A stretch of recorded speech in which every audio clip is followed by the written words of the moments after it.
अभिवादन स्वीकार कीजिए ब्रजेश मिश्रा का।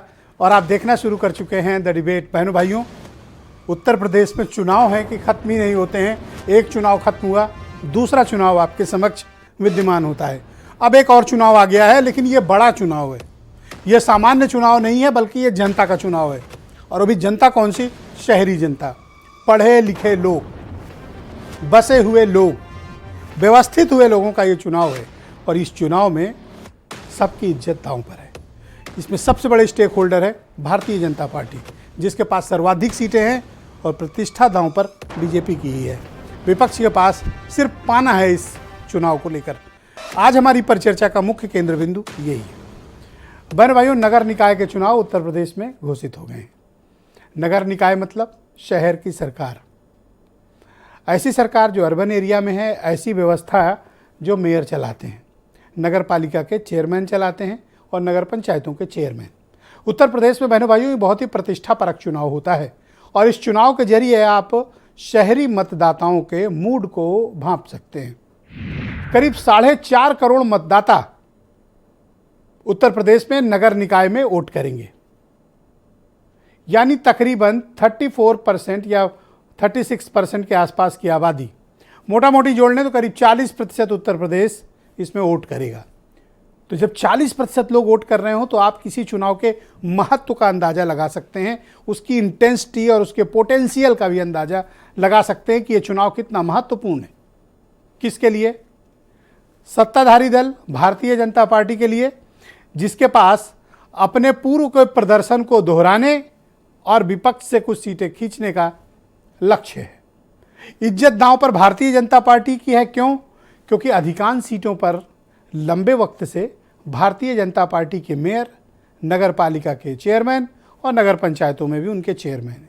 अधिकांश पार्षद भी बीजेपी के पास हैं। यानी शहर में सर्वाधिक जवाबदेही किसी की है तो है भारतीय जनता पार्टी की। विपक्ष के नाम पर इस वक्त जो मुखातिब है वो समाजवादी पार्टी है, बहुजन समाज पार्टी भी है, कांग्रेस भी है, आम आदमी पार्टी है और भी दल एसबीएसपी भी है। सब चुनाव मैदान में अकेले अकेले जाने का ताल ठोक रहे हैं। लेकिन बहनों भाइयों, ये चुनाव बहुत डायरेक्ट किस्म के होते हैं। पार्टियां तो लड़ती हैं, इसमें पर्सनालिटी का भी टेस्ट होता है। ये व्यक्तित्व का भी चुनाव है, क्योंकि किसी शहर में किसी पॉलिटिकल पार्टी के साथ साथ कोई अपना मेयर चुनता है तो उसकी पर्सनालिटी को भी देखता है। और मैंने पिछली डिबेट में आपको बताया था कि उत्तर प्रदेश के शहरों की समस्या क्या है। अब जब चुनाव घोषित हुए हैं, मैं ये अपेक्षा करूंगा कि सभी पॉलिटिकल पार्टी के इशूज़ में वही सब इशूज़ होंगे, वही सब मैनिफेस्टो का हिस्सा होगा। आपको उनसे पूछना होगा कि उनके शहर में सफाई की व्यवस्था इतनी खराब क्यों है। आपको उनके अपने सीवेज ट्रीटमेंट प्लांट, शहरों में आ रही आकस्मिक बाढ़, बजबजाती नालियाँ, अनियंत्रित ट्रैफिक और बढ़ता हुआ अतिक्रमण, शहरी क्षेत्रों में पर्याप्त प्रबंधन का अभाव, नगर निगमों, नगर निकाय और नगर पंचायतों में फैला हुआ भ्रष्टाचार, ये किसी से छिपा नहीं है। क्या ये सब चुनाव में मुद्दा बनेगा, या फिर जिस पैटर्न पे विधानसभा के चुनाव अभी हाल ही में संपन्न हुए हैं 1 वर्ष पूर्व, या उस पद्धति पे चुनाव होगा? यानी कि राजनीति में राष्ट्रीय और राज्य के मुद्दे हावी होंगे, या फिर शहर में शहर के मुद्दे हावी होंगे। उत्तर प्रदेश के हर शहर को समृद्ध शहर होना है, साफ सुथरा शहर होना है, अतिक्रमण मुक्त शहर होना है। एक ऐसे शहर की हमें परिकल्पना करनी बहनों भाइयों जहां ट्रैफिक जाम कम से कम लगे। एक व्यवस्थित शहर, एक सुंदर शहर, एक इंफ्रास्ट्रक्चर से मजबूत शहर हमारी आज की दरकार है। क्या उत्तर प्रदेश के शहर उसको मीट आउट करते हैं? जवाबदेही उनकी भी होगी जो लंबे समय से मेयर की सीट पे काबिज हैं। और विपक्ष क्या उनसे सही सवाल पूछ पा रहा है? विपक्ष क्या शहरों के ये मुद्दे जिनका जिक्र मैं कर रहा हूं, क्या इन मुद्दों को उठा पा रहा है? आज की हमारी परिचर्चा इसी विषय पर केंद्रित है। आप कुछ बयान सुन लें, फिर इस डिबेट को हम आगे बढ़ाएंगे। नगर निगम का भी चुनाव ईवीएम से न करा के इसे भी सीधे तौर पर बैलेट पेपर से ही कराएं। ये भी हमारी सरकार से, संबंधित अधिकारी से पुरजोर अपील है। बूथ से लेकर प्रदेश के सभी कार्यकर्ता स्थानीय निकाय चुनाव के लिए पूरी तरह से तैयार है और भारतीय जनता पार्टी पिछली बार से भी बेहतर रिजल्ट देगी और हम सभी सीटों पर चुनाव में जीत दर्ज करेंगे और बहुत उत्साह है लोगों में। हमारे भी पूरा संगठन तैयार है और पूरी तरह से चुनाव लड़ेगा और भारतीय जनता पार्टी के प्रत्याशियों को हराएंगे और समाजवादी पार्टी के प्रत्याशी सभी जीतेंगे। पूरी तैयारी है कांग्रेस पार्टी की, जनता के बीच में है, हमें लगातार जनहित मुद्दों को लेकर हम आंदोलित हैं। पूर्ण उम्मीद है और पूर्ण विश्वास है कि उत्तर प्रदेश की जनता नगर निगम चुनाव में हमें अपना आशीर्वाद देगी, ऐसा मैं मानता हूँ। तो बहनों भाइयों, 17 नगर निगम, 199 नगर पालिका और 544 टाउन एरिया में चुनाव है। तकरीबन 36 से 40% उत्तर प्रदेश के मतदाता वोट करेंगे। तो आप इसके महत्व को समझिए।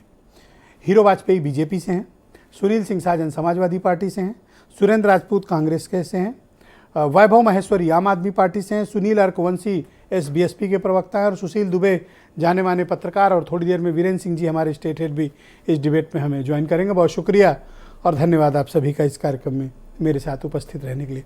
हीरो वाजपेयी जी, सबसे पहले कार्यक्रम की शुरुआत आपसे करना चाहता हूं और मेरा पहला प्रश्न है आपसे कि आज बड़ी चर्चा है और मीडिया में ऐसी खबरें चल रही हैं कि बीजेपी अपने 14 में से 11 मेयर के टिकट काटने जा रही है। क्या आपके इन मेयरों ने अच्छा काम नहीं किया इसलिए आप इनका टिकट काट रहे हैं या फिर कोई और बात है? देखिए, भारतीय जनता पार्टी के बारे में इस तरह का प्रेडिक्शन जो लोग भी कर रहे हैं, मुझे लगता है पिछले कई सालों से गलत साबित होते आ रहे हैं। टिकट उसी को मिलेगी जिससे वो पार्टी के सारे पैमानों पे नीचे बूथ से लेकर और ऊपर तक सही नजर आएगा, टिकट वही व्यक्ति पाएगा। किसी व्यक्ति की टिकट काटना और जोड़ना पार्टी का एक दायित्व है। नीचे से लेकर ऊपर तक हमारे यहाँ एक कमेटियां हैं, उसमें तय करते हैं किसको कब किन परिस्थितियों में चुनाव लड़ाया जाना है। ये पार्टी का एक निर्णायक मंडल है, वो तय करता है। और मैं आपको पूरी जिम्मेदारी के साथ कहना चाहता हूं कि पिछली बार 16 नगर निगम में हमने 14 जीते थे, 2 बसपा जीती थी, सपा का खाता नहीं खुला था, कांग्रेस का खाता नहीं खुला था। लेकिन इस बार 17 के 17 नगर निगम भारतीय जनता पार्टी के मेयर बनेंगे योगी आदित्यनाथ जी के नेतृत्व में। यही वाले मेयर रिपीट करेंगे या फिर नए लाएंगे? कुछ सोचा आप लोगों ने? देखिए हमारे यहाँ नए लोगों को भी अवसर मिलता है, पुराने रिपीट भी किए जाते हैं और कुछ को कई अन्य जगह शिफ्ट किया जाता है। भारतीय जनता पार्टी कार्यकर्ता बेस्ड पार्टी है, जिसको जो दायित्व दिया जाएगा वो दायित्व निभाएगा। आप ये कहना चाहते हैं कि हाँ, कुछ लोगों का टिकट कट सकते हैं? आपकी बातों से ऐसा लग रहा है। देखिए, सारा राजनीति संभावना का खेल जी। है। किसको किस आधार पे मिल रहा है, किसकी उम्र हो गई है, कहां सीट का नेचर चेंज हो गई है, इन आधार पे तमाम जगह टिकटों में बदलाव होगा ही होगा। तो आपके ये जो मेयर हैं, 14 मेयर उत्तर प्रदेश में, 16 में से 14, अब तो एक शाहजहांपुर की भी सीट हो गई है, अब तो उसका चुनाव होगा। तो ये जो 16 में से 14 आपके पास हैं, ये 14 ने कैसा काम किया है? देखिए, भारतीय जनता पार्टी लगातार नगरीय चुनाव में अच्छा प्रदर्शन करती आ रही है, इसीलिए जनता का आशीर्वाद लगातार मिल रहा है। और इस बार तो देखिए, लगातार एक देखा जाए तो डबल इंजन की सरकार कहलाती थी, पर मानिए कि ट्रिपल इंजन की सरकार चल रही है। और मुझे लगता है कि अच्छे काम का नतीजा जनता के आशीर्वाद में फिर भारतीय जनता पार्टी को मिलने जा रहा है। तो इन मेयर लोगों ने आपके मुताबिक अच्छा काम किया है? जी, इन मेयर लोगों ने, जो मेयर हैं अभी आपके, इन सब ने अच्छा काम किया है? जी, देखिए, लगातार अच्छे काम के फलस्वरूप ये था कि भारतीय जनता पार्टी के नाते चेहरा कौन लड़ेगा ये पार्टी तय करती, पर लोगों की विश्वास पार्टी की नीति, पार्टी के नेतृत्व तो पार्टी की नीयत में होता है। और मुझे लगता है इसी आधार पर काम का आकलन होता है। कब तक घोषित कर देंगे टिकट? जल्दी से जल्दी। ओके, सुनील साजन मेरे साथ मौजूद हैं, समाजवादी पार्टी के प्रवक्ता हैं। सुनील जी, बहुत शुक्रिया और आपको बधाई। मैं आज प्रवक्ताओं की नई लिस्ट निकली है और उसमें आपको भी नॉमिनेट किया गया, आपको बधाई पुनः प्रवक्ता पद पर नॉमिनेट होने की। मैं आपसे जानना चाहता हूं कि समाजवादी पार्टी की क्या तैयारी है, और पिछली बार तो आप खाता भी नहीं खोल पाए थे, इस बार खेलने का इरादा है? देखिए ब्रजेश जी, मैं ये बात अभी मैं किसी से कह रहा था कि चुनाव तो 17 नगर निगम के, 199 नगर पालिका और 444 नगर पंचायत के होते हैं। तो यह सच है कि नगर निगम हम पिछली बार नहीं जीत पाए, लेकिन नगर पालिका में हम बराबर का चुनाव जीते थे भारतीय जनता पार्टी से, और नगर पंचायत में बीजेपी हम लोगों से पीछे थी। आप किसी जिले का उठा के देख लीजिए, आप लखनऊ का ही उठा के अगर जब देखेंगे नगर पंचायत का, तो भारतीय जनता पार्टी समाजवादी पार्टी से हारी थी। और अब की जो तैयारी है, माननीय राष्ट्रीय अध्यक्ष जी ने, माननीय प्रदेश अध्यक्ष जी ने पहले से ही 6 महीने पहले से ही नगर निगमों के प्रभारी बना रखे हैं, नगर पालिका नगर पंचायत के प्रभारी बना रखे हैं। एक और कमेटी बना दी है जो जिले के नेता हैं, जो विधायक रहे हैं, सांसद रहे हैं, या अध्यक्ष रहे हैं, महानगर अध्यक्ष रहे हैं, या चुनाव लड़े हैं 2022 का, कि बेहतर नाम 3 नाम मांगे गए हैं। और उसमें भी एक बात बिल्कुल स्पष्ट है, क्योंकि आपका कार्यक्रम उत्तर प्रदेश में सबसे ज्यादा देखा जाता है गांव में, नगर पंचायत नगर निगम जहां चुनाव होने जा रहे हैं वहां सबसे ज्यादा देखा जाता है। समाजवादी पार्टी 24 कैरेट अपने कार्यकर्ताओं नेताओं को चुनाव लड़ाएगी। आपका क्राइटेरिया क्या है टिकट बांटने? आवेदक आ गए हैं जो 2022 टिकट बांटने का क्राइटेरिया क्या है आपका? नहीं, हमने कहा ना कि जो 2000 हमारा जो वर्कर लगातार पार्टी का काम कर रहा है, हम अपने मूल वर्कर को चुनाव लड़ाने जा रहे हैं। क्योंकि आज मैं अपने जिले में था, कई ऐसे आवेदकों के भी सामने चीजें आई हैं कि वो 2022 में भाजपा को चुनाव लड़ा रहे थे या दूसरे दल को चुनाव लड़ा रहे थे, अब यहां चुनाव लड़ने आ गए। तो इस तरीके का पूरे प्रदेश में कोई भी कैंडिडेट समाजवादी पार्टी नहीं बनाएगी। और समाजवादी पार्टी रिपोर्ट मंगा करके, जाति समीकरण देख करके कहां कौन जीत सकता है, कहां बड़ी समाज का कोई व्यक्ति जीत सकता है, कहां पिछड़ा जीत सकता है, कहां मुस्लिम जीत सकता है, कहां दलित जीत सकता है। मुद्दे आपके वही असेंबली चुनाव वाले हैं, काम कर रहे हैं, या फिर शहरों के लिए आपके पास अलग मुद्दे हैं? नहीं, देखिए, मुद्दा तो बिल्कुल साफ है। भारतीय जनता पार्टी लगातार कहती है कि अब ट्रिपल इंजन की सरकार, ट्रिपल इंजन की सरकार, एक इंजन और जुड़ा। हाँ, सही कहा लंबे समय से है। अभी तक डबल था, अभी ट्रिपल वाली बात कर रहे हैं। तो ये इंजन नहीं जुड़ा, ये भ्रष्टाचार जुड़ रहा है। दिल्ली का भ्रष्टाचार अलग लेवल का है, उत्तर प्रदेश का भ्रष्टाचार अलग है, और इनका ये नया भ्रष्टाचार जहां सबसे ज्यादा भ्रष्टाचार है, जहां चूने में भी भ्रष्टाचार कर जाते हैं, नालियां ठीक नहीं है, खड़ंजे ठीक नहीं है, तो ये सब आपके लिए मुद्दा है? लाइट जो लगा रहे हैं उसमें भ्रष्टाचार कर गए। हाँ, भ्रष्टाचार मुद्दा है, खराब अव्यवस्था मुद्दा है, बड़े बड़े शहरों में यातायात व्यवस्था हमारा मुद्दा है, अतिक्रमण मुद्दा है आपका? तकलीफ हो रही, नालियां खुद जाती हैं, कोई उसको देखने नहीं जाता।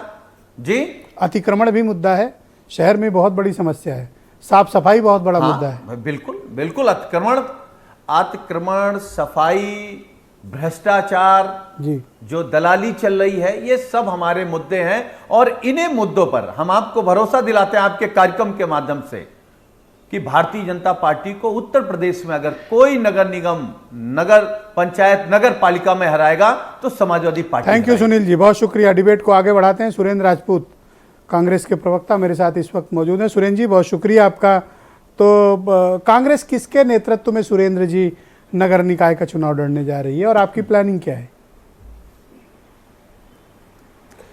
कांग्रेस पार्टी ब्रजेश भाई अपने प्रदेश अध्यक्ष श्री ब्रजलाल खाबरी जी के नेतृत्व में पूरी तरीके से सक्षम है, तेजी से काम कर रही है। और हमारे जो बाकी जोनल अध्यक्ष हैं, चाहे वो नकुल दुबे साहब हो, नसीमुद्दीन सिद्दीकी साहब हो, अजय राय साहब हो या योगेश दीक्षित जी हो, इन सब लोगों के एक सामूहिक नेतृत्व में और ब्रजलाल खाबरी जी का सक्षम हाथ है, वो उनके साथ चुनाव लड़ने जा रही है। और कांग्रेस पार्टी पूरी ताकत से चुनाव लड़ रही है, सहारनपुर से लेकर देवरिया तक और बरेली से लेकर के बुंदेलखंड तक पूरी तरीके से चुनाव लड़ने जा रही है। कांग्रेस ने इसके लिए एक अलग टीम भी गठित की थी, ब्रजलाल खाबरी साहब लगातार उसकी समीक्षा भी कर रहे हैं और बहुत जल्दी हम लोग टिकट भी दे देंगे। जनरल सेक्रेटरी मैडम के नेतृत्व में इस बार ये नगर निकाय का चुनाव नहीं है? ये स्थानीय चुनाव है, स्थानीय नेतृत्व और प्रदेश अध्यक्ष जो होता है वो हमेशा एक सक्षम नेतृत्व होता है। जी। कांग्रेस पार्टी में अगर आप देखें कांग्रेस का संविधान ब्रजेश भाई, तो जिला अध्यक्ष, प्रदेश अध्यक्ष और राष्ट्रीय अध्यक्ष, ये 3 सबसे महत्वपूर्ण पोस्टें होती हैं।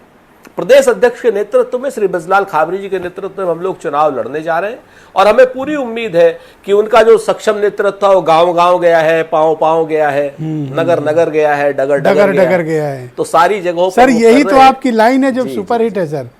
क्या वो सर, नगर नगर, डगर डगर, गांव गांव, पांव पांव, कोई सर छूटेगा नहीं इस बार कोई गांव। जी और बड़ा तनाव में है हीरो वाजपेयी। नहीं, बिल्कुल बिल्कुल नहीं। अंत में छाव छाव नहीं, हीरो भाई हमारे बड़े अच्छे अच्छा, अंत में छाव छाव। और हीरो भाई जैसा अगर आदमी नहीं अगर हीरो भाई जैसा अगर आदमी यहाँ पर लखनऊ में भाजपा में हो जाए तो ये अटल अडवाणी की भाजपा हो जाए, मोदी और शाह की भाजपा ना रहे। ये तो पुरानी परंपरा के आदमी है ना। और रही बात मुद्दों की, जब एक मुद्दा मायावती ने आज उठाया, सबसे बड़ा मुद्दा है, उसको आगे बढ़ाना चाहता हूँ और चाहता हूँ उस पर ओपिनियन आप सब लोगों की भी आए, तो आपसे ही शुरू करते हैं। मायावती ने कहा कि ईवीएम लाओ और बैलेट हटाओ, मतलब ईवीएम हटाओ और बैलेट लेकर आओ। मतलब ईवीएम हटाने की बात अब कर रही है जब चुनाव घोषित हो गया, पहले उठाती। देखिए, पहले उठाएं चाहे अब उठाएं, लेकिन निश्चित तौर पर समाज के एक बड़े वर्ग को ईवीएम पर कहीं ना कहीं शको शुबा है। अब इस बात के लिए हम ये ईवीएम गलत है सही है, हम इस बात को कतई नहीं जा रहे। ईवीएम हम ही लेकर के आए थे, लेकिन एक समाज का बड़ा वर्ग अगर चाहता है कि बैलेट बॉक्स पर, बैलेट पेपर पर चुनाव हो, तो बैलेट पेपर पर चुनाव होने चाहिए। कि चुनाव तो विश्वास का प्रतीक है। समाज का आखिरी व्यक्ति लोकतंत्र के इस पावन अवसर पर अपना भरोसा अपनी रखे बात कह सकते हैं। मैं सब बातों से रखे। सहमत हूं, लेकिन कौन सी बात कब कही जानी चाहिए ये तो पता होना चाहिए कि जब चुनाव घोषित हो गए उसके पहले अगर ये मुद्दा उठाया गया होता और इस पर एक पॉलिटिकल डिस्कशन होता, एक कंसेंसस बनता, राज्य निर्वाचन आयोग को रिप्रेजेंटेशंस जाते, चर्चा होती।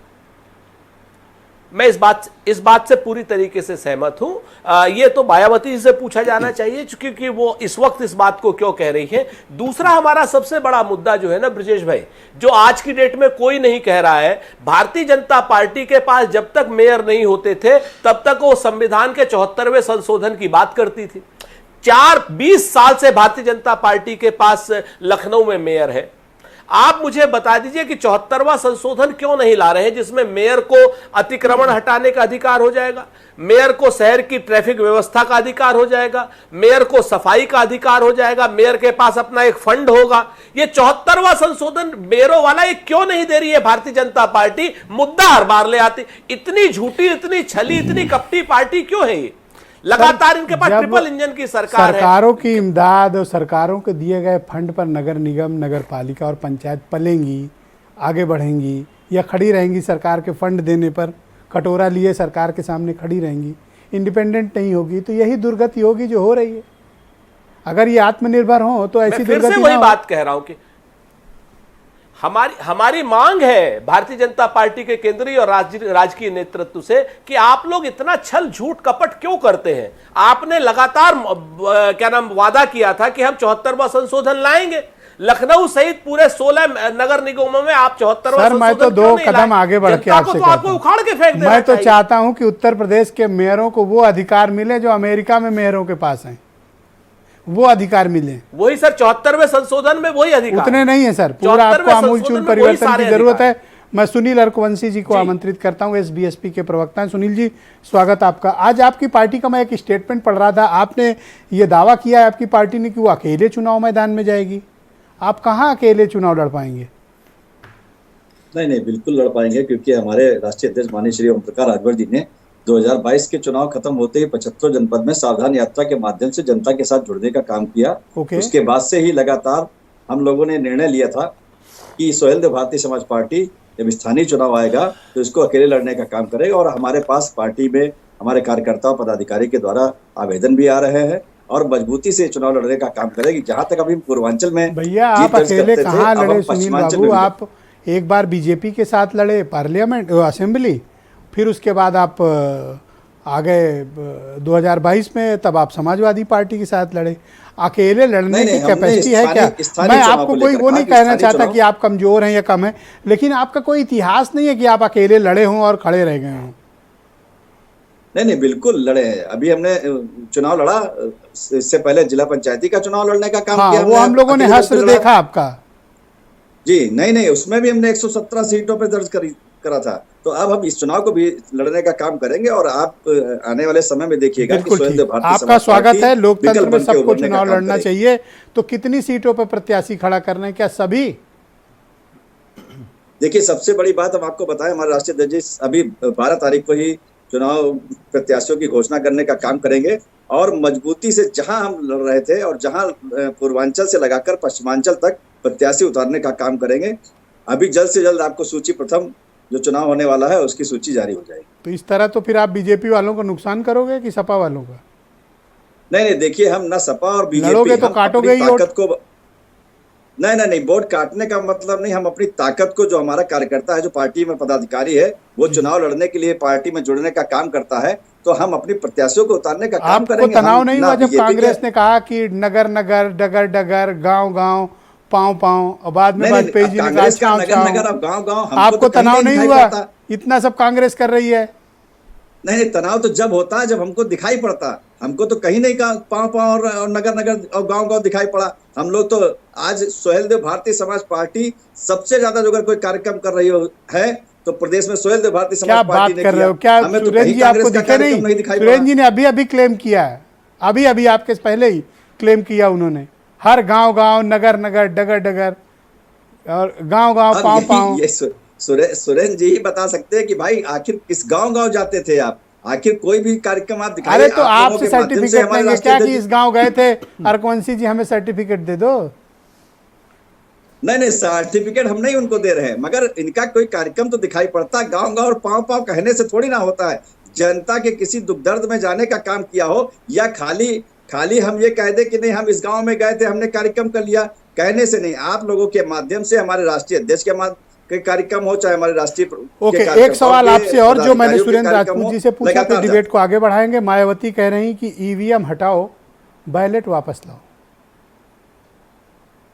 आप क्या कहते हैं? हमसे ब्रजेश जी, देखिए, अब वही बात हम कहने चाह रहे हैं। ईवीएम का रोना सिर्फ और सिर्फ चुनाव के समय ही होता है। ये पार्टियां राष्ट्रीय पार्टी रही हैं। आप समाजवादी पार्टी हो, चाहे कांग्रेस हो, चाहे बहुजन समाज पार्टी हो, आखिर चुनाव के ही समय ईवीएम क्यों याद आता है? इससे पहले आपने ना तो कोई लिखा पढ़ी करने का काम किया, आप जो चुनाव आयोग जाने का काम करते, या इसके लिए कोई भी आंदोलन किया हो। एक भी पार्टी बता दे कि इसके लिए कोई आंदोलन किया गया है। आज जब चुनाव घोषित हो गया तब आप ईवीएम को लेकर बता रहे कि अब ईवीएम से नहीं, बैलेट पेपर से। तो कहीं ना कहीं ये अभी इनको डर है। अभी परसों तक तो आपके पार्टी के राष्ट्रीय अध्यक्ष मायावती जी को प्रधानमंत्री बना रहे थे, और आज आप कह रहे हो कि ये रो रही हैं, रोना रो रहे हैं। ये कैसे मतलब कर लेते हो आप लोग? ये करिश्मा मतलब अभी तक कोई डिकोड नहीं कर पाया आपको। नहीं, बिल्कुल बात यहाँ पर आपका कहना बिल्कुल ठीक है। आज जहाँ दलित प्रेम समाजवादी पार्टी दिखा रही है, तो समाजवादी अरे मैं मायावती के लिए पूछ रहा हूँ, सपा को तो अभी भला बुरा और कह लेना, आगे टाइम रहेगा। ये मायावती वाला थोड़ा मैं समझ नहीं पाया, कंफ्यूज हो गया। ना कंफ्यूज मत होइए। हमारे राष्ट्रीय अध्यक्ष जी कह रहे जहाँ आप परसों तक बन रही थी वो प्रधानमंत्री आपके मुताबिक, बेटी को प्रधानमंत्री, और आज आप कह रहे हो कि रो रही हैं। परसों की बात है। तो ईवीएम के लिए कोई आंदोलन भी तो नहीं किया। ब्रजेश जी बताइए, इसके लिए पहले कितना तो आप क्या चाहते हो कि वो बने प्रधानमंत्री या ना बने? बिल्कुल बनना चाहिए देश का प्रधानमंत्री, बिल्कुल होनी चाहिए प्रधानमंत्री, घोषित करना चाहिए समाजवादी पार्टी को। अरे वो मायावती की बात कर रहा हूँ, सपा वाली। Thank you. नहीं, वैभव माहेश्वरी मेरे साथ मौजूद हैं, आम आदमी पार्टी के प्रवक्ता। बहुत शुक्रिया वैभव जी। तो नगर निकाय के चुनाव आ गए और आप पिछली बार डिबेट में थे, हीरो वाजपेयी भी तब थे और सुरेंद्र जी भी थे। आप तो बड़े बढ़ चढ़ के दावा कर रहे थे। अभी तक तो आपकी कोई सूची वगैरह या आपके कोई कार्यक्रम तो दिखे नहीं। क्या प्लानिंग है, लड़ने का इरादा है या नहीं? देखिए, आपने ब्रजेश जी डिबेट तो बुलाई है निकाय चुनाव पर, लेकिन प्रधानमंत्री बना जा रहा है इसी डिबेट में। तो आपको क्या जलन है? अगर एक दलित की बेटी प्रधानमंत्री बन जाए तो आपके पेट में मरोड़ है? नहीं, दलित की बेटी जब राष्ट्रपति बन सकती है तो प्रधानमंत्री भी बनना चाहिए। तो बहुत ही स्वागत योग्य कदम है कि चुनावों का फाइनली अनाउंसमेंट हुआ, और इन चुनावों का बहुत इंतजार सभी पार्टियों को रहा होगा। और भारतीय जनता पार्टी ऑलरेडी कह रहे हैं कि ट्रिपल इंजन की सरकार है, तो पब्लिक को भी पता है कि ट्रिपल इंजन है, सारे के सारे इंजन है, लाइबिलिटी है, ट्रिपल लाइबिलिटी की सरकार है।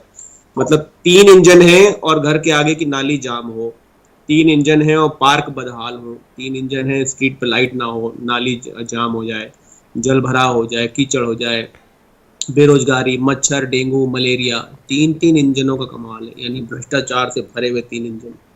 74th अमेंडमेंट ये लेकर आने वाले नहीं है, क्योंकि नगर निगमों को कोई भी अगर जब तक ये पावर में है तब तक तो नगर निगमों को कोई भी पावर नहीं मिल सकती। अगर कोई दूसरी पार्टी आ भी जाती है तो इनके लिए मोहताज रहेगी। तो सफाई कैसे होगी इस प्रदेश की, कैसे वो स्मार्ट सिटी बनेंगे? तो ये सब किताबी दावे, कागजी दावे करते चले आ रहे हैं। आम आदमी पार्टी का मानना ये है ब्रजेश जी कि ये जो चुनाव है इसमें जिस तरह के इशू डील किए जाते हैं, ये सारे इश्यूज में ना टेक्नोलॉजी का इन्वॉल्व होता है, दिमाग का इन्वॉल्वमेंट होता है। यानी कि सफाई करनी है तो आज उसको आपको साइंटिफिक प्रबंधन करना पड़ता है कूड़े का, इसी तरह से पार्क मेंटेन करने, सारे सिविल, टेक्नोलॉजी और साइंस, इन सब से मिलकर, एनवायरमेंट साइंस लेकर, इवन आपका इंक्रोचमेंट भी हटाना है तो दिमाग लगाना पड़ेगा, और दिमाग लगाने के लिए फर्जी डिग्रियों का इस्तेमाल करने वाले लोग, और दिमाग तो सिर्फ आप ही के पास है, बाकी लोग तो ऐसे ही हैं।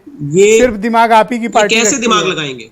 इन्होंने जो दिमाग लगाया उसका जो परिणाम है वो आज शहरों की बदहाली के रूप में सामने दिखाई पड़ता है। ये कभी 1 इंजन, 2 इंजन, 3 इंजन मिलके जो दिमाग लगाते हैं कि कितना माल कहाँ से कमाना है, कहाँ से कैसे करना है, तो जो शहरों की हालत है वो दिखाई पड़ रही है कि किस तरह का दिमाग लगा।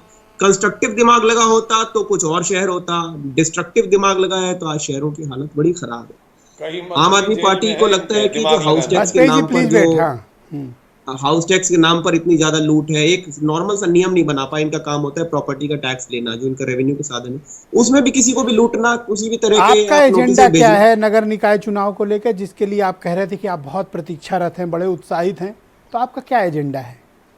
आप सबसे बड़ी बात क्या तो खास है कि लोग आपको वोट दें, बताइए। हाँ, सबसे बड़ी बात तो ये कि निगम का काम है सफाई, सबसे पहली बात, बिना किसी भी बुलावे छलावे के, डाइवर्जन के, काम है सफाई, जिसमें कि ये बीजेपी जो बिल्कुल फेल होती है, इनको तो कीचड़ में इनके कमल खिलते हैं, तो हमारा काम है कीचड़ की सफाई। हमारा तो चुनाव निशान भी झाड़ू है, काम ही सफाई है इसका, तो सफाई होनी चाहिए। और सफाई के आपने लिए कहा था कि झाड़ू से कदम कूड़े का उठाए जाने पहाड़ की हटा जरूरत है। देंगे दिल्ली में। अभी कुछ दिन पहले मैं गया था, पहाड़ तो वैसे ही है। हाँ, तो दिल्ली के पहाड़ तो बहुत बड़े मुद्दा है। दिल्ली के पहाड़ों के मुद्दे पे ही हम चुन के आए हैं, और दिल्ली के पहाड़ों को ही खत्म करना हमारा बहुत बड़ा एक मैनिफेस्टो का पॉइंट है, जिसके ऊपर काम चल रहा है। तो मैं तो अभी आज दिल्ली के मेयर शैली ओबरॉय जी से मिला भी था, और ये प्रोग्रेस में जानने की कोशिश कर रहा था कि भाई आप लोगों ने जो क्लेम किया था उसमें कितने सफल हो। उन्होंने बहुत सारी चीजें बताई जो कि बहुत साइंटिफिकली ये लोग इसको डील कर रहे हैं। खाली चुनाव में घोषणाओं के पहाड़ खड़े करके आप कूड़े के पहाड़ खत्म नहीं कर सकते, आपको टेक्निकल सोच रखनी पड़ेगी, आपको उसके लिए कम कर दिखाना पर उत्तर प्रदेश में आपका क्या है? ना आपका कोई वोट बैंक है, ना आपके पास कोई ऐसे मुद्दे हैं, और ना आपके पास कोई बड़े बड़े नाम हैं जो चुनाव जीत सकें। आपको यहाँ कोई उत्तर प्रदेश में क्यों वोट देगा? विजय जी, ये चुनाव बहुत ज्यादा स्थानीय मुद्दों पर ही लड़ा जाता है, और स्थानीय चेहरे जो होते हैं वही जनता के होते हैं। हमारे पास खास बात यही है कि हमारे पास एस्टैब्लिश चेहरे नहीं है, क्योंकि वो बहुत बैगेज लेके आते हैं। फ्रेश चेहरे हैं, पढ़े लिखे चेहरे होंगे, साफ सुथरे इमेज के लोग होंगे, वो पब्लिक से उनकी प्रॉब्लम की बात करेंगे, प्रॉब्लम के कारण और समाधान की बात करेंगे। तो आम आदमी पार्टी इनको ही लेकर उतरने वाली है।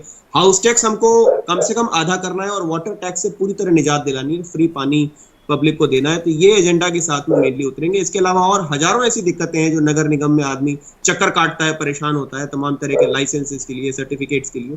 ये सब कुछ ऑनलाइन और ट्रांसपेरेंट करके पब्लिक को इन सारी समस्याओं से मुक्ति आपको एक बधाई भी देना चाहता हूँ दिलाएंगे। कि अभी हमें खबर मिली है कि आपकी पार्टी यानी आम आदमी पार्टी को चुनाव आयोग ने राष्ट्रीय पार्टी का दर्जा दिया है।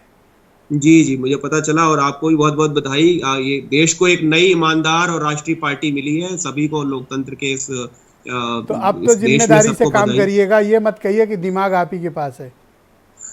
आप अभी राष्ट्रीय दर्जा पाए हो, बाकी बहुत पहले से पाए हुए हैं।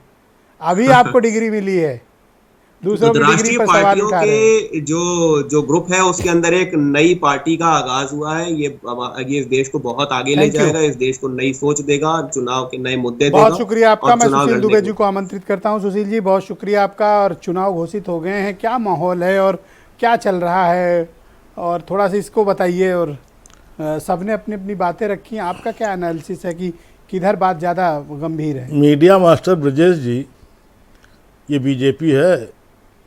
2 सीट लेके मेघालय में सत्ता में वो जाके शपथ ग्रहण समारोह में मोदी जी सम्मिलित होते हैं, ये वाली बीजेपी है। ये मेंटली, फिजिकली, पॉलिटिकली और फाइनेंशियली ये 24/7 ये चुनाव के मोड़ में रहते हैं, ये वो बीजेपी है। और फिर लाख फर्क पड़े, क्या फ़र्क पड़ता है इस बात से कि सैकड़ों करोड़ रुपए खर्च होने के बाद भी कैसरबाग का लखनऊ का सबसे महत्वपूर्ण चौराहा कैसरबाग आज तक स्मार्ट नहीं बन पाया। उससे बड़ा कोई चौराहा ही नहीं है, आज तक नहीं बन पाया, इस समय तक नहीं बन पाया, जबकि डीएम रात में खड़े होते हैं, कमिश्नर खड़े होते हैं। ये ब्रजेश जी, ये लिटमस टेस्ट है 24 का, इसमें कोई लोकल बॉडी नहीं, कुछ नहीं। इसमें सारे सभासद चलते हैं उस पर 25 लाख प्लस की गाड़ी पे, इसमें सब भगवा डाल के घूमेंगे, वो जय श्री राम करेंगे, राम मंदिर का वो चित्र दिखाएंगे और देखिएगा आप।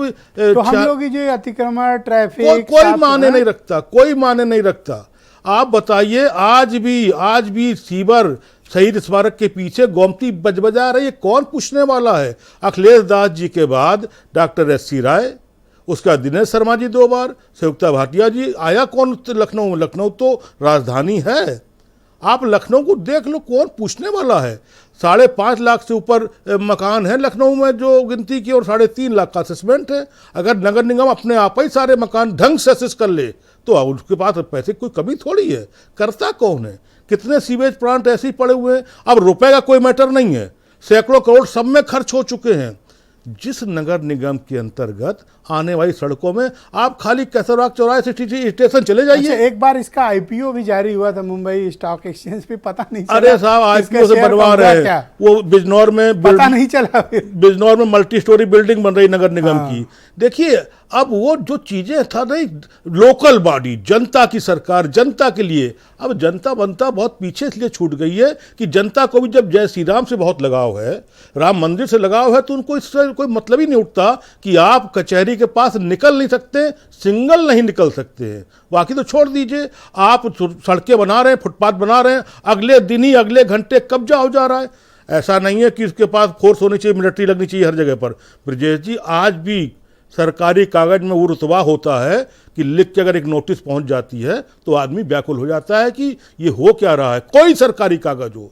और नगर निगम को तो मुद्दे वही हैं जो लास्ट अभी असेंबली इलेक्शंस में थे, जिस तरह का वातावरण क्रिएट हुआ उसी टाइप। और मुकाबला किन किन के बीच है? केवल सपा और ये भाजपा के बीच में, और कोई कहीं कोई किसी गिनती में नहीं। हाँ, कुछ 1 2 4 बहन जी बहुत दूर है सब। देखिए, ये सब गिनती पिछली बार 2 थे उनके पास। हाँ थे, मेरठ का और अलीगढ़ का था। लेकिन अब की तारीख में देखिए, मैंने आपसे कहा कि अब की फिर इस चुनाव में, इस मेयर के चुनाव में राम मंदिर बोलेगा, और राम मंदिर को मंच पर सब बुलवाएंगे। कोई खड़ंजा, कोई बता रहे थे, राजपूत जी जो बता रहे थे जी, राजपूत जी जो बता रहे थे। अब राजपूत जी हमारे प्रिय भाई हैं, मित्र हैं, क्या कहूँ मैं उनको। जब उन्होंने यही खारिज कर दिया जब कि उनकी मैडम जनरल सेक्रेटरी नहीं लड़ाएंगी, तो इन्होंने एक नाम ही भूल गए। उनके 5 जोनल हैं, उसमें एक नाम भूल गए हमारे राजपूत जी। तो देखिए, यहाँ पर रायता है, यहाँ पर रायता बटोरते इनका चुनाव निकल जाएगा। आप पार्टी वाले जश्न मनाते मनाते इनका चुनाव निकल जाएगा, राष्ट्रीय पार्टी हो गए हैं। बाकी और किसके लिए क्या कहूँ। BSP का देखिए, अब BSP का क्या है, क्या मतलब है, क्या मतलब नहीं, कुछ कोई मतलब नहीं ब्रजेश जी। बेवजह की बात है, बेवजह की बात है। इस बात का कोई औचित्य ही नहीं है कि चुनाव हमने इस समय एक जमाने में कराए। 89 में मैं भी सभासद रहा हूँ, पार्षद रहा हूँ ब्रजेश जी, लखनऊ से। अच्छा, आप रह चुके हो पार्षद? मैं 89 से 96 तक पार्षद रहा हूँ। मैं मेयर का सलाहकार रहा हूँ एक जमाने में, अखिलेश दास जी का। मैं ब्रजेश जी कह रहा हूँ कि EVM 2.5 3 दिन गिनती होती थी। कई घर 2.5 जी कई घर पे बैटिंग कर चुके हैं। 2.5 3 दिन बेटी वो होती थी गिनती, बैठे हैं, सो रहे हैं। Thank you. अरे EVM में तुरंत काम होता है, किस्सा खत्म है। बहुत शुक्रिया आपका। वीरेंद्र जी भी आ गए डिबेट में। वीरेंद्र जी, स्वागत आपका। कल चुनाव घोषित हो गए और आज हलचल भी देखने को मिल रही है राजनीतिक दलों में। तो किसके यहाँ क्या चल रहा है और किसकी क्या तैयारी है, क्या माहौल है? देखिए, चुनाव तो बड़ा है, चूंकि इससे पहले फिर उसके बाद लोकसभा का चुनाव आ जाएगा, तो लोग इसको सेमीफाइनल मान रहे हैं।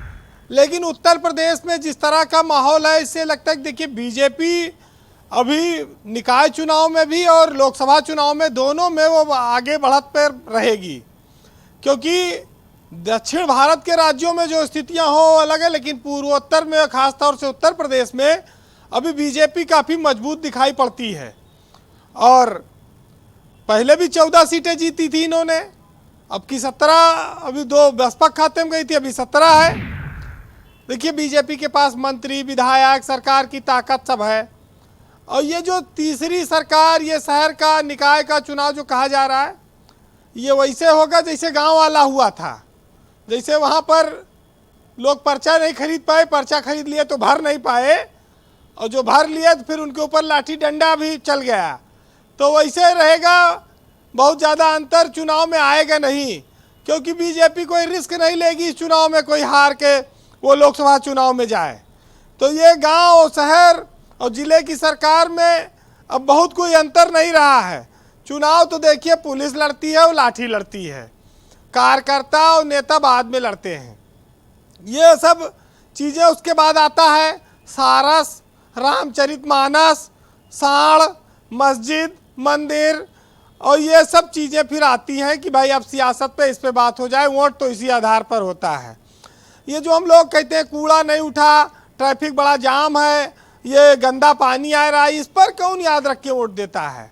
ये कभी सोचे नहीं गया।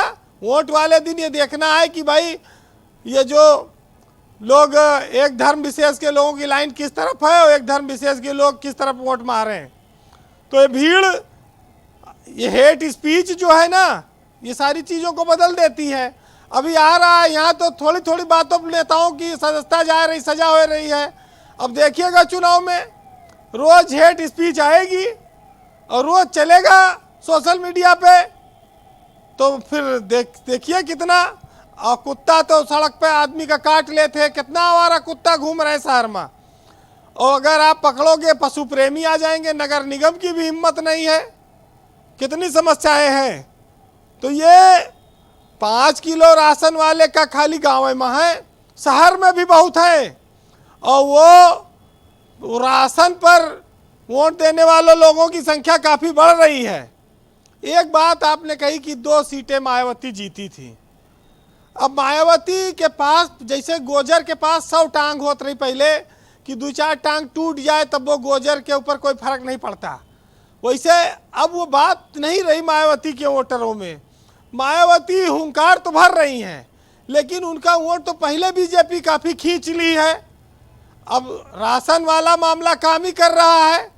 अभी प्रत्याशी नहीं मिलेंगे लोगों को लड़ाने के लिए मेयर पद में। अभी तो बहुत सारी चीज़ें सामने आएंगी। बीजेपी के यहाँ दरवाज़ा जैसे खुलेगा तमाम लोग शामिल होने के लिए पहुँच जाएंगे। एक ही लड़ाई दिखती है, वो है अखिलेश यादव की तरफ से। उनके पास एक बड़ा संगठन है, उनके यहाँ लोग जुझारू भी हैं, और शिवपाल यादव के आने के बाद से उनके संगठन मजबूत हुआ, और उन्होंने अभी लोकसभा के बूथ के प्रभारी उन्होंने बनाए हैं कि वो बूथ की कमेटियों का गठन करें।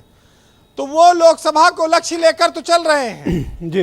लेकिन उत्तर प्रदेश में सीधी लड़ाई योगी और अखिलेश के बीच होनी है इस निकाय चुनाव में, और योगी के पास ताकत है, सत्ता है, वोट है, बहुत बड़ा संगठन भी है।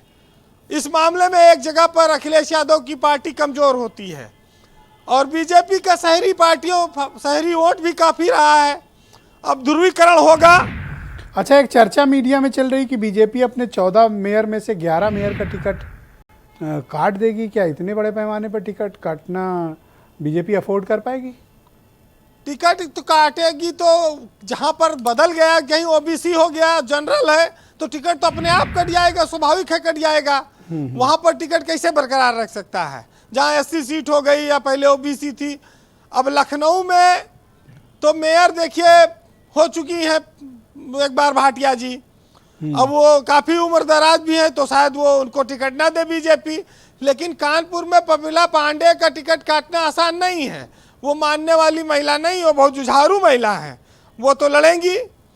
ब्रजेश जी, एक स्कीम भी आजकल देखिए चला रही है बीजेपी कि भाई मुसलमानों को भी बड़ा महत्व दिया जा रहा है। मुसलमानों को गले लगाने की अचानक से चाहत बढ़ गई। जो गोल टोपी से इनको तकलीफ होती थी, वो सब तकलीफ इनकी मिट गई है अचानक से।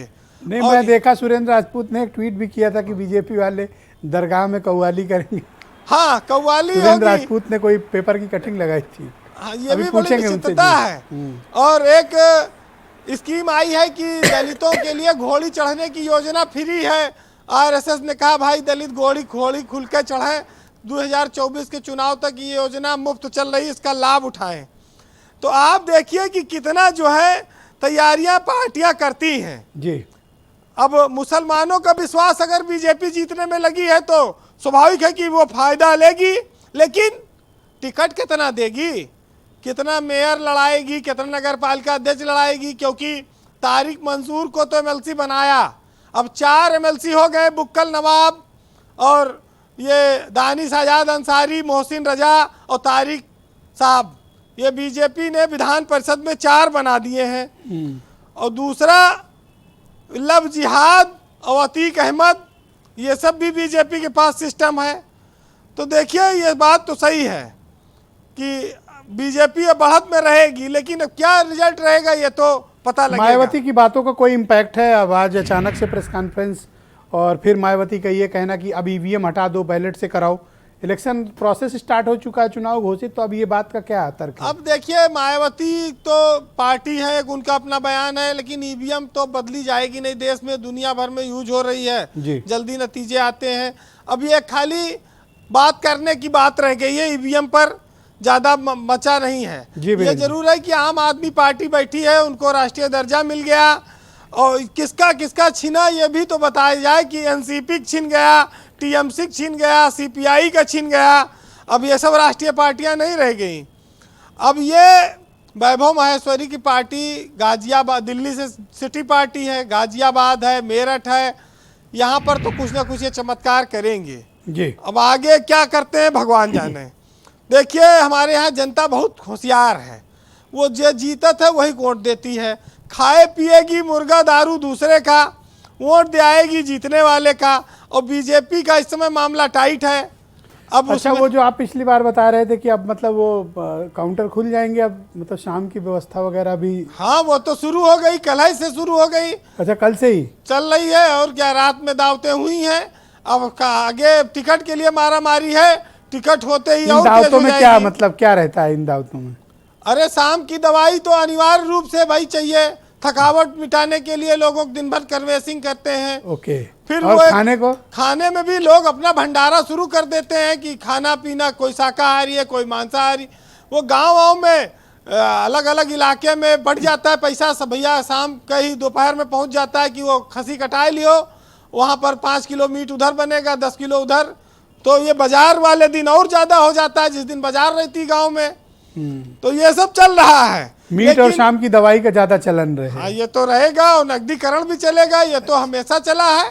नहीं ठीक बात। और 1 वोट 500, भाई जनता के हिस्से, कार्यकर्ता के हिस्से तो यही आएगा ना। हाँ वो तो आखिरी में, उसके बाद तो कोई पूछेगा। देखिए गुजरा गवाही लौटा बराती, मैंने कहा था वोट दे के निकले के बाद कोई नमस्ते करता है, वो से पहले लोग पैर तक छुए थे वोट देने जाने से पहले। तो वही है।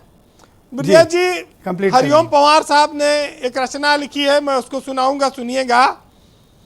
कि कहीं कहीं गोदामों में गेहूं सड़ा हुआ है, और कहीं कहीं दाने दाने का अकाल पड़ा हुआ है।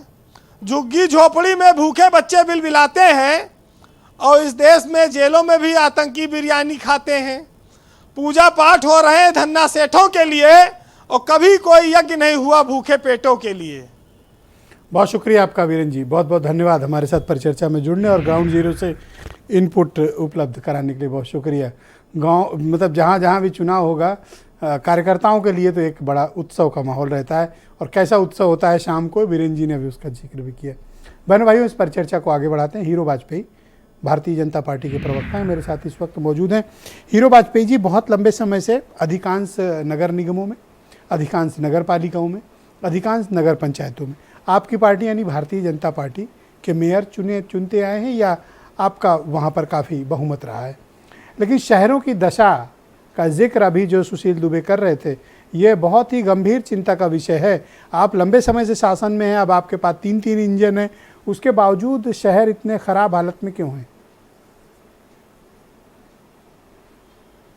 नहीं, अगर आप ब्रजेश जी लगातार देखेंगे तो उन्नति हुई है, लेकिन इसमें एक अवेयरनेस होनी जो है, जैसे हमने स्वच्छ भारत मिशन चलाया और स्वच्छ भारत मिशन के तहत लोगों को धीरे धीरे आदत पड़नी शुरू, पर एक जनरेशन अभी उससे दूर है। आने वाली जनरेशन को धीरे धीरे स्वच्छता का लग रहा है।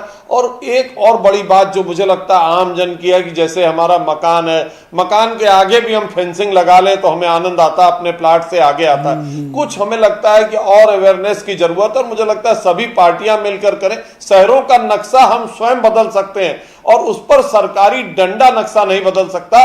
सरकारी डंडे से अव्यवस्था फैलने की संभावना रहती है और यही राजनीतिक पार्टियां फिर उस तरफ खड़ी हो जाती हैं। अभी आप अतिक्रमण हटाने भेज दीजिए, कल ये सब मिलकर करें। मुझे लगता है सभी को जरूरत है इस बात को जानने की और इस बात को समझने की, ये अतिक्रमण जब हमारे घर के सामने होता है तो हमें पेड़ फल देता है और जब यही अतिक्रमण में हम फंसते हैं तो हम गाली देते हैं कि साहब अतिक्रमण घेरा हुआ है और कोई कार्रवाई नहीं हो रही। तो मुझे लगता है चैनलों के माध्यम से, राजनीतिक दलों के माध्यम से और जो लोग नगरों में स्वच्छ वातावरण देखना चाहते हैं उनको भी इन चीजों का ख्याल रखना पड़ेगा। सरकार की ढेरों योजनाएं चल रही हैं, लेकिन योजनाओं को असली जामा जनता भी पहनाती है और जनता की अवेयरनेस हमारे लिए बहुत जरूरी है। स्वच्छ भारत मिशन, अमृत मिशन, यही तो काम है तमाम सरकारी योजनाएं आई हैं, लेकिन उस नगर निगमों का दायित्व है नियम अनुशासन है। ड्राइव चलती है, आप जानते हैं, तमाम ठिल्लियां, तमाम अतिक्रमण हटता है, लेकिन अगले दिन फिर वो अतिक्रमण अपनी जगह लेता है और इसके पीछे हमारी अवेयरनेस की कमी है।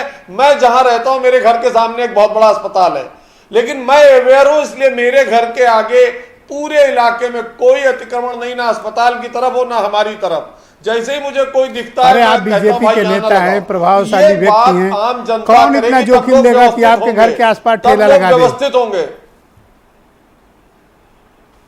नहीं नहीं, ऐसा नहीं, मेरे घर के आसपास बहुत सारी लाल नीली बत्तियां रहती हैं। अब मोदी जी की कृपा से छत पे नहीं दिखती है, लेकिन रहे सब लाल नीली। लेकिन लोग नहीं निकलते, लोग बातें नहीं करते, लोग लोगों को व्यवस्थित नहीं करते। सरकार एक दिन ड्राइव चलाएगी, गोमती नगर में हट जाएगा, अगले दिन फिर लग जाएगा।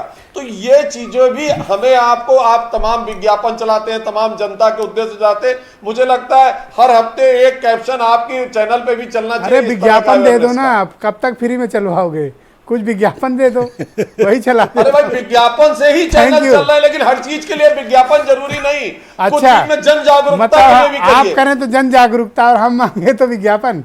ओके, सुनील साजन मेरे साथ मौजूद है। भाई सुनील जी, जवाबदेही की जब बात आती है तो हीरो वाजपेयी जी ने कहा कि पब्लिक अवेयरनेस बहुत ज़रूरी है, तो फिर ये बाकी इस बात के नगर निगम, पालिका और पंचायतें, इनका तो काम ही है नियम और अनुशासन।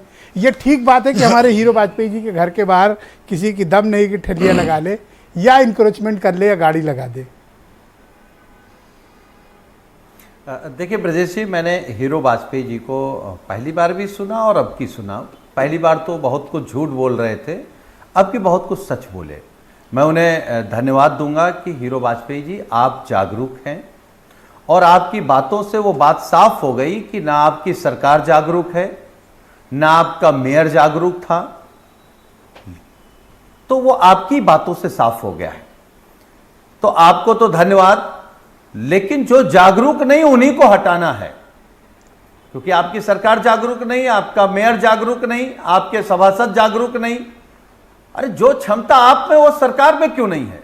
आपके सामने कोई अतिक्रमण नहीं और आप कह रहे हैं एक बार हटाते हैं तो सुबह दूसरा लग जाता है। इसका मतलब आपकी सरकार में क्षमता नहीं है, आपके अधिकारियों में क्षमता नहीं। और क्या कहकर के चुनाव में जाएंगे आप? क्या वादे करेंगे? नाली बना देंगे या अतिक्रमण हटा देंगे या सही नदी साफ कर देंगे या नाले साफ कर देंगे? क्या कहकर के जनता के बीच जाएंगे? देखिए, इन्होंने कहा कि हालात खराब हैं।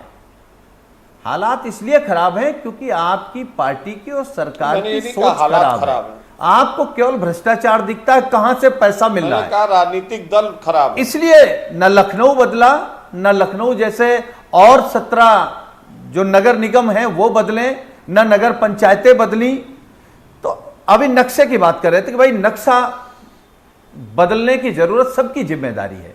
तो हम तो कह रहे हैं हमारी जिम्मेदारी है और हम ब्रजेश जी के कार्यक्रम में कह रहे हैं, लखनऊ वासियों के साथ साथ सभी नगर निगम, नगर पंचायत, नगर पालिका के लोगों से अनुरोध कर रहे हैं कि समाजवादी पार्टी को मौका दीजिए, हम नक्शा बदलेंगे, हम चीजों को बदलेंगे, भ्रष्टाचार खत्म करेंगे, साफ सफाई की जिम्मेदारी हमारी है, यातायात की जिम्मेदारी हमारी है। लेकिन ये जो भ्रष्टाचार के 3 इंजन हैं, बारी बारी करके एक इंजन अभी खत्म करिए, एक इंजन 2024 में खत्म करिए और तीसरे इंजन को हम लोग 2027 में खत्म कर देंगे। ओके, सुरेंद्र राजपूत जी, देखिए हीरो वाजपेयी ने एक इम्पॉर्टेंट पॉइंट को रेज किया है और ये पॉइंट है उनका इस विषय पर कि अगर आप शहरों को अच्छा देखना चाहते हैं तो पब्लिक अवेयरनेस, जन जागरूकता की ज़रूरत है। क्या इनकी बात से सहमत हुआ जा सकता है? लेकिन फिर जवाबदेही कैसे निर्धारित की जाएगी?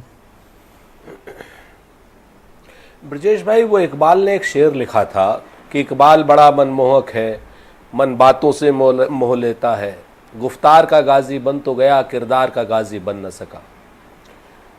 मसला क्या है, मैं आपको लखनऊ की बात बता दूं कि ये लोग सिर्फ बात बहादुर हैं।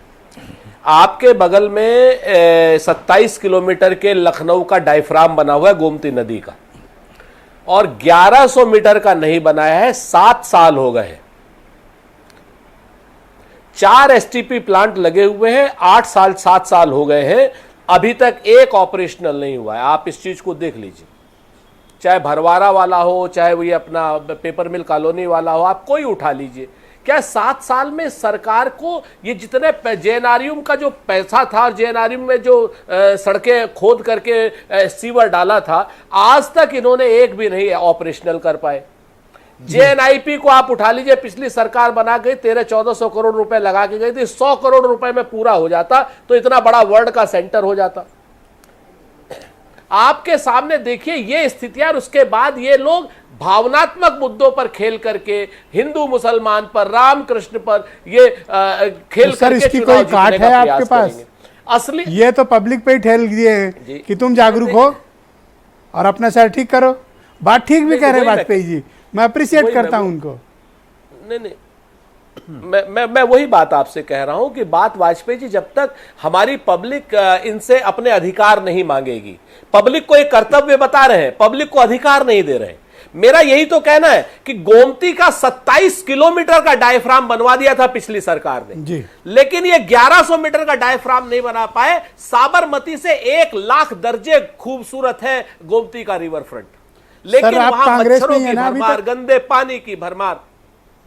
नहीं सर, मैं कांग्रेस में था, हूं और रहूंगा, उस चीज को छोड़ दीजिए, क्योंकि ये आप लोगों की आप सुनिए सुनील जी बोल रहे थे, आप पत्रकार मित्रों की बड़ी नहीं, अब ये पत्रकार मित्रों की बड़ी समस्या है कि अगर हम शहर की स्वच्छता की बात करें, नागरिकों अधिकार की बात करें, या किसी सरकार ने कोई अच्छा काम किया है उसकी बात करें, तो हम लोगों को सर एक्चुअली सुनने की आदत नहीं है ना। आप क्या नहीं चाह, जितना मतलब इलोबरेट करके बोलते हैं ना, हम लोग थोड़ा समझ कम पाते हैं, तो चूंकि अब आदत नहीं रही इस तरह सुनने की कि कोई दूसरा दल वाला तारीफ करे, तो अब आदत नहीं थी, आज सुने तो थोड़ा सा असहज लगा, इसलिए पूछ लिया। आपको इतना बुरा नहीं मानना चाहिए। मूल रूप से ब्रजेश भाई, हमने तो आप ही से सीखा है कि सही काम की तारीफ होनी चाहिए।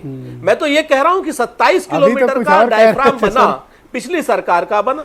ठीक है, थैंक यू सर। 1100 मीटर का डायफ्राम नहीं बना, मैं सहमत हूं सरकार, आपकी बात से सहमत हूं। मुझे ये बताइए, अच्छे काम को अप्रिशिएट करिए, करना चाहिए। बात नहीं पूछी जानी चाहिए। I do agree with you sir, मुझे कोई प्रॉब्लम नहीं, मैं केवल जस्ट चेक कर रहा था, मतलब अभी वही है ना। सुनील अरकौंसी मेरे साथ इस वक्त मौजूद हैं। तो सुनील जी, आप अपनी पार्टी का प्रत्याशी कब तक घोषित करेंगे? देखिए ब्रजेश जी, अभी हमने आपको इससे पहले बताया था कि हमारे राष्ट्रीय अध्यक्ष श्री प्रकाश राजभर जी 12 तारीख को एक राजपूत जी को कोई मैसेज आ गया, प्रत्याशी लाइव मैसेज जी। आप बोलिए सुनील अरकौंसी जी, बोलिए। जी, प्रत्याशियों का चयन करके उनकी घोषणा करने का काम करेंगे, और इसके लिए उन्होंने प्रेस कॉन्फ्रेंस करने का भी ऐलान किया है कि 12 तारीख को प्रेस कॉन्फ्रेंस करेंगे। रही बात मुद्दों को लेकर, तो मुद्दों को लेकर हम जनता के बीच में जा रहे हैं। हमारा लोकल जो चेहरा है, ये लोकल चुनाव है, ये चुनाव जेपीसी का नहीं है, ये चुनाव अडानी जी का नहीं है, ये चुनाव डिग्री का नहीं है, ये चुनाव है लोकल मुद्दों का कि नाली कैसे अच्छी हो, खड़ंजा कैसे अच्छा हो, स्वच्छ पानी कैसे मिले। तो इनको लेकर हम लोग जनता के बीच में जाने का काम कर रहे हैं और जल्द से जल्द ये प्रत्याशियों की घोषणा करने का काम कर रहे हैं। वैभव माहेश्वरी जी, ये उत्तर प्रदेश है, ये ना तो दिल्ली है और ना ये पंजाब है। यहाँ की जो राजनीतिक पिच है ना, आप जैसे बहुत से खिलाड़ी आप जैसी पार्टी के आए, मैं कोई आपको हतोत्साहित नहीं कर रहा हूँ, पर यहाँ आप लोगों के लिए स्कोप है नहीं उतना, यहाँ थोड़ा दूसरे टाइप की पॉलिटिक्स होती है। ये जी हम पहले दिन से सुनते आ रहे हैं, जिस दिन हमने करप्शन के खिलाफ ये आंदोलन शुरू किया था, अन्ना जी के नाम से जो जाना जाता है, तब भी यही कहा था कि लोकपाल बिल चाहिए तो पार्टी बना के दिखाओ, तो पार्टी बना ली। फिर उन्होंने कहा जीत के दिखाओ, तो जीत लिए। फिर बोले अब पास करके दिखाओ, वहां भी पास कर दिया। फिर बोले दिल्ली तो चलो छोटी बात है, पंजाब में करके दिखाओ, वो भी करके दिखा दिया। तो ये नई नई चुनौतियां आती जा रही हैं, हम उसको लड़ते जा रहे हैं, स्वीकार करते जा रहे हैं। यूपी आपके हिसाब से एक बड़ी चुनौती है, मैं स्वीकार भी करता हूँ। यूपी भी ये चुनौती, इसको लड़ लेंगे, इसको भी देख लेंगे। मुझे नहीं लगता कि यूपी की जनता ने ही, दिल्ली में कम से कम 20-30 लाख लोग और उससे भी ज्यादा लोग यूपी के रहते हैं, अपने घरों में ये तो बताते ही है कि यहाँ बच्चों की पढ़ाई कैसे होती है, यहाँ पर शिक्षा कैसे दी जाती है, यहाँ पर अस्पतालों में इलाज कैसा है, मोहल्ला क्लिनिक अच्छा, आपको याद है आपने अयोध्या के मेयर ऋषिकेश उपाध्याय पर आपकी पार्टी ने बड़े गंभीर आरोप लगाए थे, उसके बाद आप लोग भूल गए? नहीं, कुछ भी नहीं भूले। आप देखो कि अयोध्या का जमीन घोटाला तो बहुत ही बड़ा जमीन घोटाला था। भगवान राम के अगर पर आपके एजेंडे में अब नहीं है वो? 100% एजेंडा में है। देखिए, करप्शन और बीजेपी ये सारा एक ही चीज है। करप्शन और बीजेपी दो एक ही चीज के दो नाम है। ट्रिपल इंजन है तो ट्रिपल करप्शन है। तो अभी तो एजेंडा ये, अब देखिए कि हीरो वाजपेयी बैठे हैं, ट्रिपल इंजन की सरकार को रिप्रेजेंट कर रहे हैं और पब्लिक को उपदेश देने के लिए बनी है ट्रिपल इंजन की, जागरूकता करो। अब यानी हमें इनकी सरकार बनानी है, हमें इनको केंद्र में टैक्स देना है, उत्तर प्रदेश में टैक्स देना है, उसके बाद नगर निगम में टैक्स देना है, ऊपर से रिश्वतखोरी जहां जितनी है उसमें अलग से पैसे देने हैं, और फिर जागरूकता का पालन भी हमें करना है, पब्लिक को पालन करना है कि आप क्या क्या चीजें करें जिससे कि आपके अतिक्रमण ना हो। ये पक्ष में रहकर भी विपक्ष को कोसने का काम करने के लिए ट्रिपल इंजन में आ गए हैं। उसके बाद डिबेट में भी आके कोसेंगे। कितना ज्यादा मकारी फैला रखी है। आप देखो कि हर तरफ आप पावर में आ गए और हर तरफ से आप जनता को उपदेश दे रहे हैं। आप जैसे कोविड का टाइम था ना, दुनिया के सारे देश अपने अपने लोगों की मदद कर रहे थे, उनके अकाउंट में पैसे डाल रहे थे, हमारे वाले पैसे मांग रहे थे, हमें पैसे दे दो जी, हमें पैसे दे दो जी। साथ में उपदेश दे रहे थे, पड़ोसी की मदद करो, लोगों को कोई भूखा ना रह जाए, आत्मनिर्भर बनो। ऐसी इस तरह की पार्टी से छुट्टी मिलनी चाहिए। इसकी शुरुआत सबसे बढ़िया है कि नगर निगमों से हो। सबसे छोटी बहुत शुक्रिया सुशील दुबे जी, आपको करनी होती है, बहुत शुक्रिया। वहां से हटा दो, वहां से शुरुआत करते हैं सफाई की। ट्रिपल इंजन कर करके सारे इंजन हटाने पड़ेंगे, पुराने हो गए, नए इंजनों का वक्त आ गया है। थैंक यू सुशील दुबे जी, आपको लगता है कि माहौल कुछ बदलेगा या फिर वही सब कुछ रहेगा जो 2022 में या पहले नगर निगमों में, नगर पालिका और पंचायत में रहा है? ये सुदामा टाइप के 4 मई को समाज सेवी नहीं चुनने जा रहे हैं आप, ये नगर सेठ 110 चुनने जा रहे हैं हम लोग। नगर सेठ जिनके पास छोटी गाड़ी होगी उनको एसयूवी आ जाएगी, जिनके पास एसयूवी होगी उनके पास आरडी आ जाएगी, आरडी होगी आपको पता है ब्रजेश जी, आपको दौड़ा ब्रजेश जी, आपको पता है ब्रजेश जी, नाला सफाई में 60% कमीशन है, कोई मेजरमेंट नहीं होता है।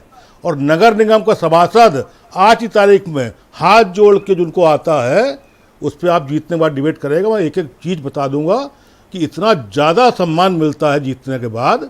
और एक चुनाव जो ये होने जा रहा है, एक वार्ड का minimum 25 lakh, minimum maximum 50 lakh होते हुए 1 करोड़ तक जाएगा। उसकी वसूली कहाँ से होगी? अगर नगर सेठ नहीं बन के करेंगे तो कैसे करेंगे? सुदामा हो गए, कटोरा तो नहीं आएगा हाथ में। तो कोई समाज सेवा नहीं, कोई लोकल बॉडी की सरकार नहीं, ये जय श्री राम की सरकार होगी, ये खाई पी सरकार होगी, और ये केवल लिटमस टेस्ट होगा 24 का। बहुत शुक्रिया आपका, बहुत बहुत शुक्रिया। मैं अपने सभी मेहमानों को बहुत शुक्रगुजार हूँ और धन्यवाद देता हूँ कि आप सब ने आज की परिचर्चा में हिस्सा लिया और अपनी अपनी पार्टी का या अपना अपना पक्ष आज की परिचर्चा में प्रस्तुत किया है। और बहन भाइयों, आप सबका बहुत शुक्रिया इस कार्यक्रम को देखने के लिए। धन्यवाद, नमस्कार।